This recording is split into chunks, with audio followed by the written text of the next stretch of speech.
दादांची पोकळी महाराष्ट्र कधीच भरून काढू शकणार नाही, हे वास्तव आहे. दुःख ह्या गोष्टी झालं की दादांचा का माणूस गेल्यानंतर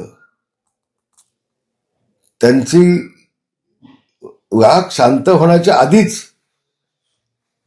सुनील तटकरे हा वहिनीला घेऊन मुंबईला येतो शपथ घेण्यासाठी. हे महाराष्ट्रासाठी, महाराष्ट्राच्या संस्कृतीसाठी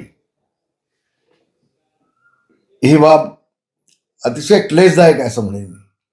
क्लेशदायक असं म्हणेन मी. सर्वसामान्य एखादा माणूस गेला तरी किमान 10 दिवस 12 दिवस दुःख पाहतो आपण आणि आपल्या घरी असतो लोकांना भेटण्यासाठी.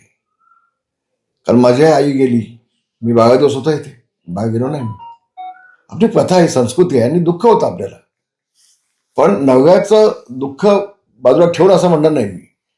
ही अजितदादाच्या पत्नीला सुनील तटकरे हा आपली राजकीय पोळी भाजून घेण्यासाठी वडिला मुंबईला घेऊन येतो शपथविधीसाठी. 10 दिवस थांबल्यास चालला असताना, पण त्यांना भीती, कुणाची भीती, हायजॅक होईल काय आपला पक्ष, आमदार जातील काय तिकडे शरद पवार साहेबांकडे.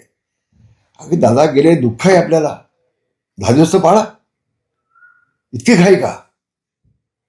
आणि म्हणून तटकरेंचं पाठीमागे पार्श्वभूमी पाहिली तर हा माणूस घातकी आहे, विश्वासघातकी आहे, विश्वास ठेवण्यालायक नाहीये.